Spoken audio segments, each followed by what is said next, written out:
adalah gembalaku, takkan kekurangan aku.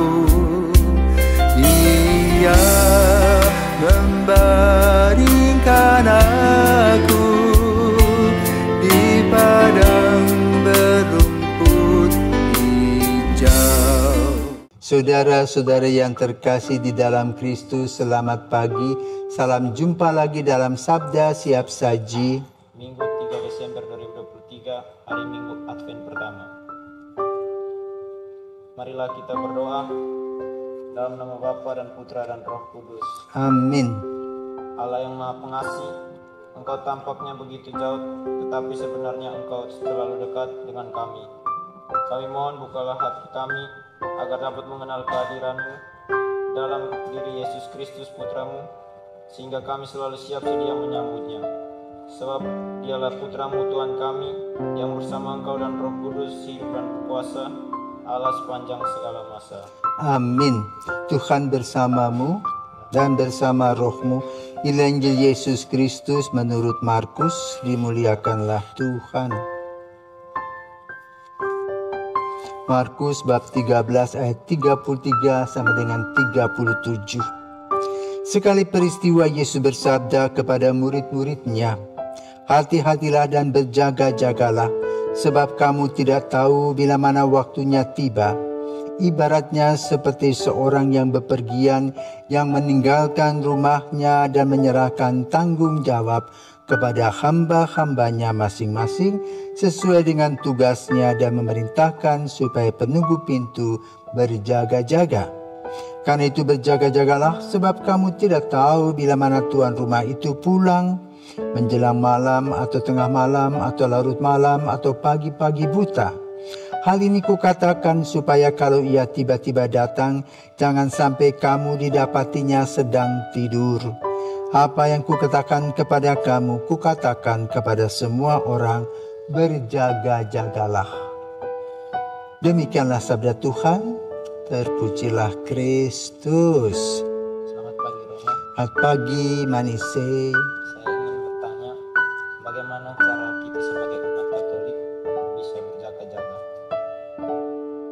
Selamat pagi para pisawan dan Manise. Hari ini kita memulai tahun baru gereja, yaitu Adventus, yang diambil dari kata advenire. Ya, artinya apa? Menunggu kedatangan. Kedatangan siapa? Kedatangan Yesus. Pernahkah kamu naik bus umum? Tunggu di halte bus. Pernah? Apa yang kamu lakukan ketika kamu duduk di sana? Tunggu bis ngapain? Duduk aja, duduk. Oke, saudaraku terkasih, orang-orang kota yang biasa pakai bus biasanya memperhatikan nomor-nomor bus. Jadi ketika berada di halte itu, dia lihat nomornya. Apakah 52, apakah 12, apakah 18. Jadi tidak bisa duduk melamun dan tidur, tidak bisa. Dia harus berjaga-jaga. Juga kalau menaik kereta api sama. Di lajur yang mana tuh keretanya? Maka kita mesti lihat. Ya. Itulah yang disebut berjaga-jaga. Artinya kita tidak tidur, tetapi terus mata kita memandang ke kiri ke kanan, melihat tanda-tanda yang ada. Sama seperti ketika kita yang mengalami dua musim. Ya, ketika awan sudah gelap, apa yang kita buat? Kita bawa payung. Karena ada peribahasa, sedia payung sebelum hujan. Itulah berjaga-jaga. Demikian pula dalam kehidupan kita, berjaga-jaga itu ada 3 hal. 1, secara jasmani, kamu harus menjaga kesehatanmu. Bagaimana cara menjaga kesehatan? Makan 4 sehat 5 sempurna.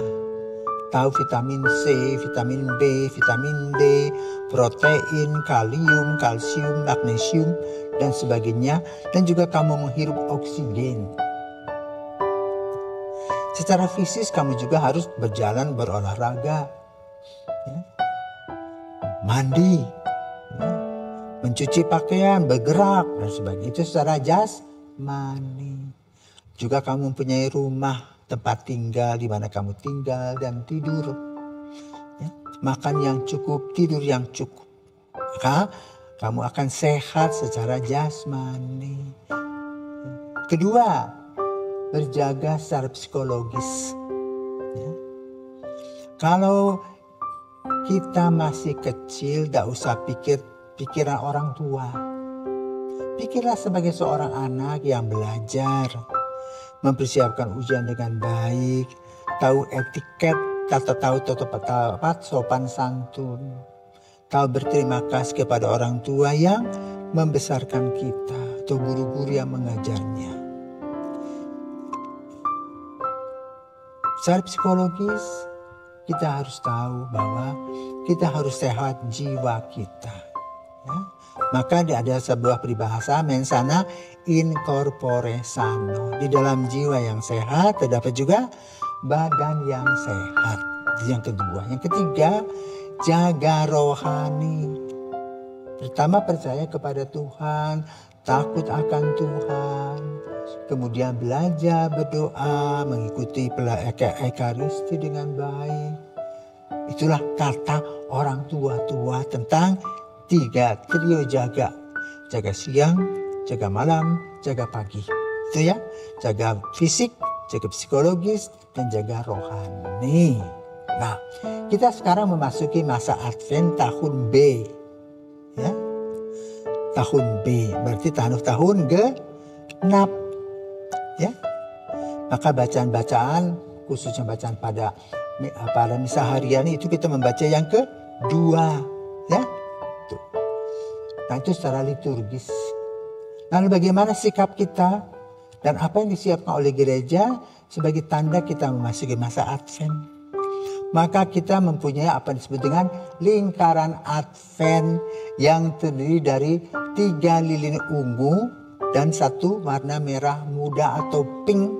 Tapi juga ada yang sekarang 3 putih, 1 pink. Ya. Lalu apa sih minggu pertama yang ditekankan? Yang pertama ditekankan dalam minggu pertama adalah harapan. Kita berharap dengan kelahiran Yesus, kita akan juga mendapatkan kedatangan Yesus kedua kalinya. Dengan kedatangan Yesus sebagai Allah yang menjadi manusia, kita disadarkan bahwa Tuhan mencintai kita. Maka kita berpengharapan akan mendapatkan tempat yang aman dan nyaman bagi kehidupan kita selanjutnya. Yang kedua, harap kita setia. Ya. Cinta. Mencintai siapa? Pertama, mencintai Tuhan. Kedua, mencintai dirimu sendiri. Ketiga, mencintai sesama. Nah, yang ketiga disebut Advent Gaudete, joyful, gembira. Ya. Jadi joy itu singkatan daripada apa? Jesus always with you. Ya. Hati sukacita dan gembira karena sejalan lagi kita akan merayakan Natal. Ya. Lalu minggu yang keempat adalah damai. Maka ketika kita menyanyikan lagu Natal, damai, damai, begitu. Ya, hati kita merasa damai karena apa? Dan sukacita karena apa? Putra Yesus telah lahir. Karena itu dikatakan di sini berjaga-jaga untuk memperhatikan diri kita sendiri. Apakah kita siap mengikuti perjamuan Tuhan? Yang digambarkan kalau kita diundang ke pesta, maka kita menggunakan pakaian pesta. Artinya bahwa kita pergi merayakan kegembiraan. Lain dengan kalau kita pergi bekerja ke sawah atau ke kebun, tidak mungkin kita pakai pakaian keren ya, tetapi memakai pakaian untuk para petani. Itulah kita diajak untuk belajar, menyesuaikan diri dari waktu ke waktu dalam tadi pengharapan, ya, hope, dalam cinta, love, kemudian dalam kegembiraan, joy, gaudete, dan keempat, pax atau peace. Itulah 4 warna yang digambarkan dalam masa Advent. Semoga kita mempersiapkan hati dan budi kita untuk menyongsong kelahiran Yesus secara fisik, yaitu Natal. Ya. Seorang bayi lahir di Bethlehem, yaitu Yesus, dan juga menyongsong parusia kedatangan Yesus kedua kalinya, agar kita hidup dalam kebangkitan dan sukacita atau peace. Selamat memasuki masa Advent. Semoga Tuhan senantiasa memberkati pengharapan kita. Amin.